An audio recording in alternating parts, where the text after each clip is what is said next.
नमस्कार दोस्तों, स्वागत है आपका हमारे YouTube channel study with B में। दोस्तों हम लोग ट्रांसफार्मर पार्ट 3 की बात करते हैं और क्वेश्चन नंबर देखते हैं 144। The distribution transformer are designed to keep the iron losses minimum because. हम लोग जो डिस्ट्रीब्यूशन ट्रांसफार्मर होता है उसको डिजाइन करते हैं उसके आयरन लॉसेस को कम से कम रखने के लिए। ऐसा क्यों करते हैं? तो दोस्तों इसका जो प्राइमरी जो होता है, जो प्राइमरी होती है, प्राइमरी वाइंडिंग होती है, वो हमेशा 24 आवर के लिए यानी 24 घंटे के लिए क्या होती है, वो एनर्जाइज रहती है। उसमें हमेशा करंट जो होता है फ्लो रहता है। इस वजह से क्या होता है कि हमारा जो आयरन लॉसेस होता है वो बराबर होता रहता है। ठीक है, तो इसकी वजह से हम लोग क्या करते हैं उसको कि कोशिश करते हैं कि हमारा आयरन लॉसेस कम से कम हो। तो जिसका राइट आंसर हो जाएगा, ये हो जाएगा कि the primary of distribution transformer is energised for all the 24 hours. Clear. आइए क्वेश्चन नंबर चलते हैं। क्वेश्चन नंबर 145 की बात करते हैं। Which of the following material is suitable for the manufacturer of transformer and large turbo alternator. तो देखिए दोस्तों, कह रहा है कि अगर हम लोग निम्नलिखित में से कौन सा ऐसा मटेरियल है जो मैन्युफैक्चर ऑफ ट्रांसफार्मर यानी ट्रांसफार्मर और टर्बो अल्टरनेटर के मैन्युफैक्चर के लिए ज़रूरी होता है। तो हमने क्या बताया दोस्तों, दोनों में क्या होता है, cold rolled grain oriented steel. यानी इसका जो राइट आंसर हो जाएगा CRGO, उसको बोलते हैं शॉर्ट में CRGO, आप याद कर लीजिएगा, cold rolled grain oriented steel. ठीक है, यही होता है हमारा। तो इसका राइट आंसर हो जाएगा सी। चलिए चलते हैं क्वेश्चन नंबर 146 की बात करते हैं। A transformer is used to change the value of. कह रहा एक ट्रांसफार्मर है वो किसकी वैल्यू चेंज करने के लिए किया जाता है। देखिए दोस्तों, ट्रांसफार्मर क्या करता है, ट्रांसफार्मर आपके पावर फैक्टर को बिल्कुल नहीं चेंज करेगा, पावर को बिल्कुल नहीं चेंज करेगा। हाँ, पावर करता क्या है कि एक सर्किट से दूसरे सर्किट में उसको कन्वर्ट कर सकता है, लेकिन पावर की वैल्यू को चेंज नहीं करेगा। फ्रीक्वेंसी तो बिल्कुल चेंज होती ही नहीं है। और होता क्या है इसमें दोस्तों, वोल्टेज को हम लोग वेरी कर सकते हैं, यानी वोल्टेज जितना है उसको हम चेंज कर सकते हैं। इसका राइट आंसर हो जाएगा डी। क्वेश्चन नंबर 147 की बात करते हैं। Which of the following statement is correct. कह रहा है कि इसमें से कौन सा स्टेटमेंट जो दिया गया है वो करेक्ट है। देखिए दोस्तों, तो जिसका जो अगर हम लोग पढ़ेंगे स्टेट पढ़ लीजिएगा, जिसका राइट आंसर जो हम लोग दोस्तों है वो सी है। अब सी क्या कर रहा है कि a transformer operate at a power factor depending on the power factor of the load. यानी आप जान लीजिए दोस्तों कि जो ट्रांसफार्मर का जो पावर फैक्टर होता है वो स्वयं नहीं होता, वो लोड पर डिपेंड करता है। तो लोड पर डिपेंड होने की वजह से क्या हो जाता है कि उस पर लोड के डिपेंड हो जाने की वजह से लोड पर उस पर क्या करता है, वो डिपेंड करता है, उसका खुद का कोई पावर फैक्टर नहीं होता। तो इसका राइट आंसर हो जाएगा C. A transformer operate at the power factor depend on the power factor of the load. Question number 148 की बात करते हैं। A transformer as compared to an amplifier can not increase. देखिए दोस्तों, अगर हम लोग ट्रांसफार्मर की एक तुलना करते हैं अगर एम्पलीफायर की तरह, तो ये क्या नहीं बढ़ा सकता है। तो जानते हैं दोस्तों कि ट्रांसफार्मर हमारा आउटपुट पावर कभी नहीं बढ़ा सकता। वोल्टेज बढ़ा सकता है, करंट बढ़ा सकता है ना, लेकिन पावर को नहीं बढ़ा सकता, जिसके इसके पहले हमने बताया। क्वेश्चन नंबर 149 की बात करते हैं। क्या कहता है दोस्तों, और transformer having a turn ratio देखिए दिया है दोस्तों, ध्यान दीजिएगा। ये टर्न रेशियो का मतलब आप समझते हैं, टर्न रेशियो N1/N2 की बात करता है, यानी N1/N2 की बात करता है। अगर बोलता है ट्रांसफार्मेशन रेशियो तो N2/N1 हो जाता है, इसको भी याद रखिएगा। ट्रांसफार्मेशन रेशियो क्या होता है दोस्तों, N2/N1 होता है। तो यहाँ पर टर्न रेशियो की बात करें, यानी N1/N2 की बात कर रहा है। अच्छा, तो टर्न रेशियो दिया है दोस्तों कितना, 1:5 दिया है। और कर and the resistance of 100 ohms is connected across the secondary terminals. कह रहा सेकेंडरी टर्मिनल में कितना है, 1000 ओम का प्रतिरोध कनेक्टेड किया गया है। The resistance offered the current following in the primary will be. कह रहा दोस्तों, अगर हम लोग इसको प्राइमरी साइड में अगर इसको भेजें तो इसका जो रेजिस्टेंस होगा वो कितना होगा। देखिए दोस्तों, इसके लिए जो फार्मूला होता है, पहले आप के निकाल लीजिए। तो के की वैल्यू निकालेंगे तो क्या होता है, के होता है क्या हमारा ट्रांसफार्मेशन रेशियो। तो 1:5 टर्न रेशियो दिया है, ट्रांसफार्मेशन रेशियो निकालेंगे कितना हो जाएगा दोस्तों, ये हो जाएगा हमारा 25। ठीक है, सॉरी, इसका जो टर्न रेशियो हो जाएगा, ट्रांसफार्मेशन रेशियो कितना हो जाएगा दोस्तों, जो के की वैल्यू मिलेगी वो हो जाएगी मेरे लिए 5 हो जाती है। ठीक है, अब देखिए यहाँ से सेकेंडरी को प्राइमरी में कन्वर्ट करा है दोस्तों ना, तो सेकेंडरी को हम लोग प्राइमरी साइड में कन्वर्ट करते हैं। तो जो R1 का रेजिस्टेंस होता है वो R2 क्या होता है, K² होता है। जब R2/K², तो R2 की वैल्यू कितनी दी है दोस्तों, 1000 दिया गया है। 1000 में अगर जब आप भाग देंगे किसका, K², ठीक है, 25 का भाग देते हैं तो कितना हो जाएगा दोस्तों, 1000 में 25 का भाग देंगे तो 25 का दीजिए, 25 एकम 25, 25 चौक का 100 हो जाएगा दोस्तों, 100 और 40, यानी इसका कुल मिला जाएगा 40 आंसर आएगा, 40 ओम। तो ये हो जाएगा हमारा राइट आंसर सी। ठीक, आइए चलते क्वेश्चन नंबर 50 की बात करते हैं, 150 की। विच of the following statement about a transformer having a small short circuit voltage is true. कह रहे दोस्तों निम्नलिखित में से कौन सा स्टेटमेंट है जिसमें जो ट्रांसफार्मर के बारे में, जो शॉर्ट सर्किट वोल्टेज के बारे में, छोटे शॉर्ट सर्किट वोल्टेज के बारे में सत्य बता रहा है। ये स्टेटमेंट देखते हैं फिर पता चलता है। देखिए कह रहा है और low short circuit current flows through the transformer. देखिए बिल्कुल नहीं, और इसके बाद और short circuit current flows through the transformer, तो ट्रांसफार्मर में शॉर्ट सर्किट करंट फ्लो करेगा, इसके बारे में देखते हैं। तो जिसका राइट आंसर हो जाएगा यही वाला हो जाएगा दोस्तों कि short circuit current flows through the transformer, यानी ट्रांसफार्मर द्वारा क्या करेगा, शॉर्ट सर्किट करंट फ्लो हो जाएगा। बाकी आप उसको पढ़ लीजिएगा। चलिए क्वेश्चन नंबर 151 की बात करते हैं। क्या कह रहा है क्वेश्चन, इसको देखिएगा। Helical coils are very well suited for. देखिए दोस्तों जो हेलिकल कॉइल होते हैं वो बहुत ही अच्छे होते हैं, किसके लिए होते हैं, तो ये जानते हैं दोस्तों हेलिकल जो कॉइल होते हैं वो लो voltage winding of large rating transformer, यानी लो वोल्टेज होनी चाहिए, लो वोल्टेज के लिए और हाई रेटिंग ट्रांसफार्मर के लिए। ठीक है, यानी हाई रेटिंग ट्रांसफार्मर के लिए क्या करते हैं, इसको यूज किया जाता है। ठीक है, हाई रेटिंग ट्रांसफार्मर के लिए क्या यूज किया जाता है, हेलिकल वाइंडिंग। इसको आप याद रखिएगा दोस्तों, मोस्ट इंपॉर्टेंट क्वेश्चन है। Low voltage winding of a large rating transformer. Question number 152 की बात करते हैं। In a power transformer the efficiency should be maximum at. देखिए दोस्तों एक पावर ट्रांसफार्मर है, उसकी इफिशियंसी अधिकतम कब होती है, तो पावर ट्रांसफार्मर की इफिशियंसी कब अधिकतम होती है दोस्तों, फुल लोड पर होती है। जबकि एक डिस्ट्रीब्यूशन ट्रांसफार्मर है तो उसकी इफिशियंसी अधिकतम कब होती है दोस्तों, 50% ऑफ द फुल लोड होती है। तो इसके दिमाग में बैठा लीजिएगा, कन्फ्यूजन में बिल्कुल मत रहिएगा। तो इसका जो राइट आंसर हो जाएगा डी। देखिए यहाँ पर बोला पावर ट्रांसफार्मर, इसको आप याद रखिएगा, है ना, डिस्ट्रीब्यूशन बोलता तो 50% वाला सही हो जाता।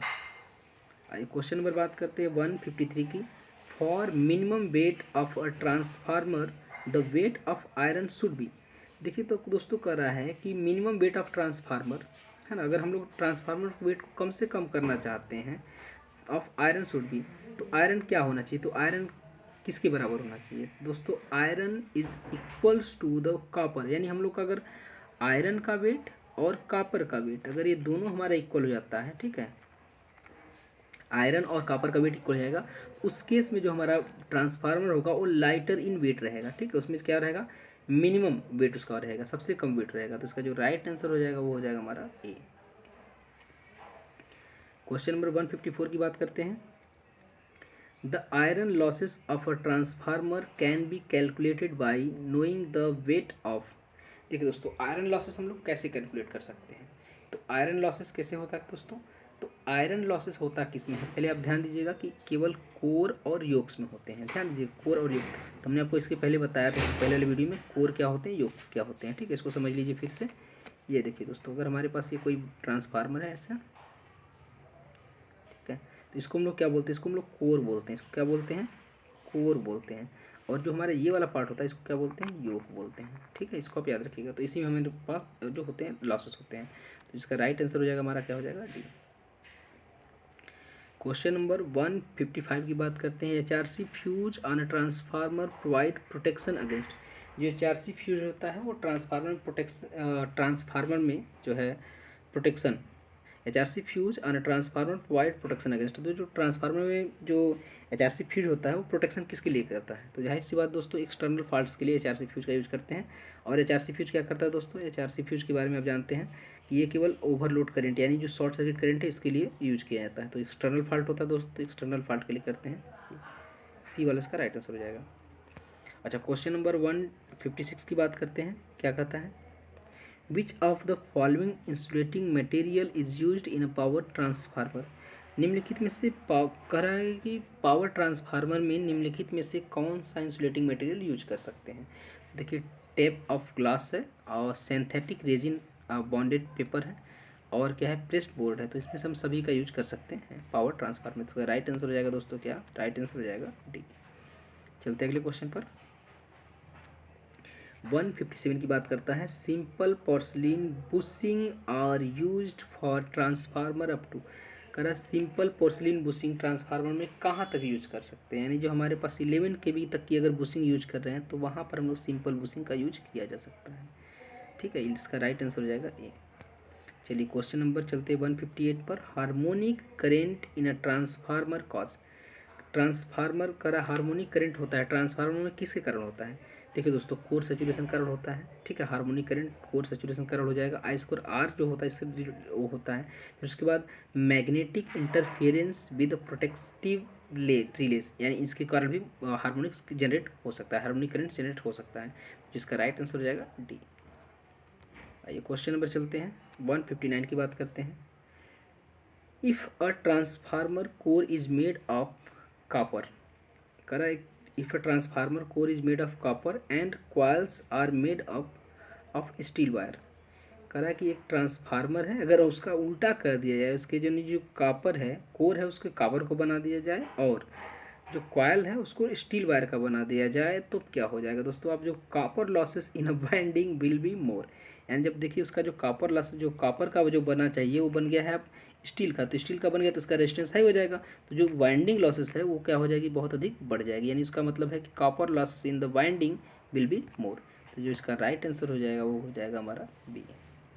क्वेश्चन नंबर 160 की बात करते हैं।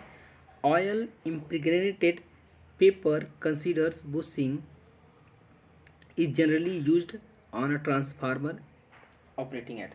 देखिए दोस्तों, अगर ऑयल इम्प्रेग्नेटेड मतलब ऑयल से भिगा हुआ जो पेपर होता है उसकी बात कर रहा है, उसकी कंडेंसर बुशिंग, उसकी बुशिंग कहाँ तक कर सकते हैं, तो कितने वोल्टेज तक, तो उसमें कर सकते हैं, यानी इसको बोल सकते हैं 132 kV तक कर सकते हैं। जनरली कितना करते थे हम लोग, जैसे पहले नॉर्मल बुशिंग 11 kV तक, याद रखिएगा नॉर्मल 11 kV तक करते थे। और अगर ऑयल इम्प्रेग्नेटेड पेपर्स का यूज कर सकते हैं तो वहाँ पर हम लोग कंडेंसर के साथ, तो उस पर हम लोग कर सकते हैं 132 kV तक की बुशिंग की जा सकती है। देखिए क्वेश्चन नंबर 161 की बात करते हैं। The colour of a fresh dielectric oil for a transformer, जो ट्रांसफार्मर का जो फ्रेश डाई इलेक्ट्रिक ऑयल होता है उसका रंग कैसा होता है, उसका रंग कैसा दोस्तों, पीला होता है, पेले येलो। ठीक है, यानी उसका रंग जो होता है कैसा होता है, वो होता है सी। अच्छा, क्वेश्चन नंबर 162 की बात करते हैं। Which of the following test on a transformer provide information about regulation efficiency and heating under the load condition. देखिए दोस्तों, कह रहा है कि निम्नलिखित में से कौन सा ट्रांसफार्मर का टेस्ट होता है जो हमें यह बताता है फ्रीक्वेंसी और heating under the load condition. तो इसके बारे में कौन सा बताता है दोस्तों, इसके बारे में बताता है हमारा back to back test. Back to back test के अंतर्गत हमारे ये सभी आ जाते हैं, तो इसका राइट आंसर हो जाएगा सी। चलिए क्वेश्चन नंबर अगला देखते हैं 163 की बात करते हैं। बुकहोल्ज रिले इज़ यूज्ड।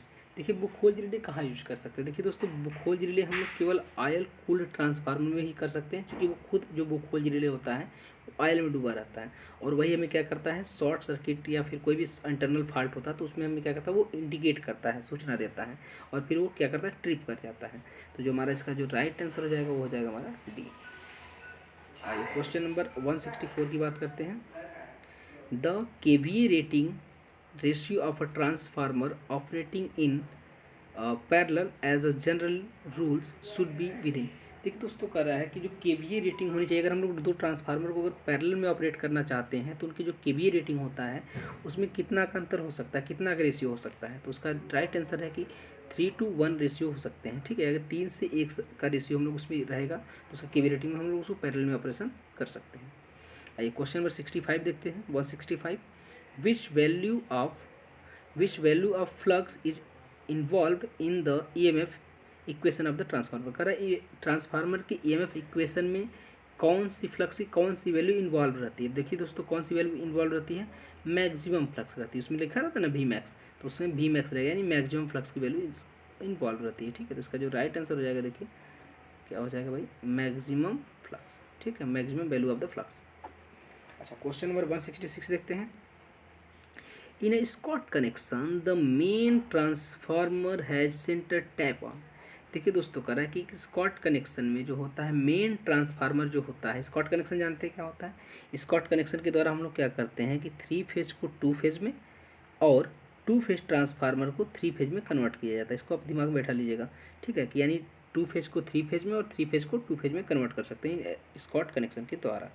तो वही दोस्तों बोल रहा है कि in short connection the main transformer has centre tap. तो मेन ट्रांसफार्मर को सेंटर टैप करते हैं, उसमें दो ट्रांसफार्मर यूज करते हैं, मेन ट्रांसफार्मर एक एक्सिलरी ट्रांसफार्मर होता है। तो जो मेन ट्रांसफार्मर होता है दोस्तों उसमें प्राइमरी और सेकेंडरी दोनों साइड क्या होते हैं, उसमें टैपिंग की जाती है, इसको आप याद रखिएगा, सेंटर टैप ट्रांसफार्मर यूज करते हुए।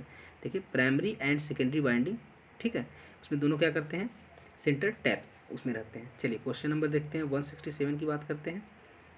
क्या कर रहा है question number 167, in a transformer over current affect. देखिए ट्रांसफार्मर जो ओवर करेंट है उसके कारण क्या हो सकता है, मैकेनिकल स्ट्रेस, अगर स्ट्रेस हो जाएगा, यानी जो उसमें कोर होते हैं दोस्तों, उसमें कोर में क्या होते हैं, मैकेनिकल स्ट्रेस आ सकते हैं। और उसके बाद टेम्परेचर आई, टेम्परेचर बढ़ जाएगा। इंसुलेशन लाइफ, इंसुलेशन जो उसकी लाइफ है वो ख़राब हो सकती है। अगर टेम्परेचर बढ़ेगा तो फिर क्या होगा दोस्तों, ओवर करंट बढ़ेगा तो टेम्परेचर बढ़ेगा, और टेम्परेचर बढ़ेगा तो इंसुलेशन हमारा ख़राब हो जाएगा। यानी इसका ऑल ऑफ द एबव हो जाएगा इसका राइट आंसर। क्वेश्चन नंबर 168 की बात करते हैं, for transformer up to a capacity of kVA air blast cooling is provided. देखिए दोस्तों एयर ब्लास्ट कूलिंग के लिए हम लोग कितने kVA तक एयर ब्लास्ट कूलिंग को यूज कर सकते हैं। तो एयर ब्लास्ट कूलिंग कितनी कर सकते हैं दोस्तों, यानी देखिए तकरीबन 10 MVA तक होता है दोस्तों एयर ब्लास्ट, इसको आप याद रखिएगा 10 MVA तक, ठीक है, MVA। तो 10 MVA तक होता है क्या एयर ब्लास्ट कूलिंग। तो 10 MVA को अगर उसको आप कन्वर्ट करेंगे तो कितना हो जाएगा, देखिए 10,000 kVA। तो इसका जो राइट आंसर हो जाएगा हमारा सी, 168 का क्या हो जाएगा दोस्तों, सी। आइए चलते अगले क्वेश्चन पर। As the supply frequency of a transformer increases its rating. अगर हम लोग ट्रांसफार्मर की जो सप्लाई फ्रीक्वेंसी को बढ़ा देते हैं तो इसकी रेटिंग बढ़ जाती है, इसकी रेटिंग इंक्रीज इट्स। तो अगर हम लोग सप्लाई फ्रीक्वेंसी को बढ़ाते हैं तो इसकी रेटिंग क्या हो जाती है दोस्तों, तो ऑब्वियसली उसकी रेटिंग क्या हो जाती है, बढ़ जाती है, ठीक है। अगर उसकी सप्लाई फ्रीक्वेंसी को कम कर देंगे तो उसकी फ्रीक्वेंसी की रेटिंग क्या हो जाती है, घट जाती है। तो इसका जो राइट आंसर हो जाएगा हमारा ए, ठीक है, इंक्रीजेज। अच्छा क्वेश्चन नंबर चलते हैं 170 की बात करते हैं। कह रहा है कि which of the following method is used for cooling of a transformer up to a capacity of 10 MVA। तो देखिए 10 MVA के लिए क्या कर सकते हैं, देखिए एयर ब्लास्ट भी यूज कर सकते हैं दोस्तों, और यहाँ पर देखिए ऑयल, नेचुरल ऑयल, तो नेचुरल ऑयल भी यूज किया जा सकता है। लेकिन 10 MVA देखिए यहाँ पर भी 10 MVA था, तो यहाँ पर हम लोग यूज़ कर सकते हैं क्या, ऑयल, नेचुरल ऑयल कूलिंग। तो यहाँ पर ऑप्शन में यहाँ पर नेचुरल ऑयल कूलिंग है, तो आप उसी को मारिएगा दोस्तों। तो ये हमारा हो जाएगा सी। 171 की बात करते हैं, the nominal short circuit voltage of the transformer is defined as percentage of. करें तो नॉमिनल शॉर्ट सर्किट वोल्टेज होता है वो ट्रांसफार्मर में डिफाइंड किया जाता है, कैसे डिफाइंड कर सकते हैं, तो उसके प्राइमरी रेटेड प्राइमरी वोल्टेज से उसका नॉमिनल शॉर्ट सर्किट वोल्टेज को हम लोग डिफाइंड करते हैं। तो इसका राइट आंसर हो जाएगा ए। अच्छा क्वेश्चन नंबर 172 देखते हैं, in a transformer friction losses is. अब देखिए करें ट्रांसफार्मर फ्रिक्शन लॉसेज कहाँ से होगा भैया, अरे जब उसमें कोई घूमने वाला पार्ट ही नहीं रहेगा तो उसमें लॉसेस कहाँ से होंगे, उसका हो जाएगा जीरो, कोई लॉसेस नहीं होंगे। अच्छा चलिए आज के क्वेश्चन का वीडियो का लास्ट क्वेश्चन देख लेते हैं 173 का। और distribution transformer has low flux density because. एक डिस्ट्रीब्यूशन ट्रांसफार्मर होता है उसकी फ्लक्स डेंसिटी लो है, क्यों लो होती है भाई, it is constantly connected to the supply, चूँकि ये सप्लाई से कनेक्टेड रहता है, इस वजह से क्या होता है उसकी फ्रिक्वेंसी की फ्लक्स डेंसिटी क्या होती है, लो हो जाती है। तो इसका राइट आंसर हो जाएगा हमारा। तो चलिए बस आज के लिए इतना ही, आप पढ़ते रहें, मस्त रहें और व्यस्त रहें, ठीक है, ओके थैंक यू।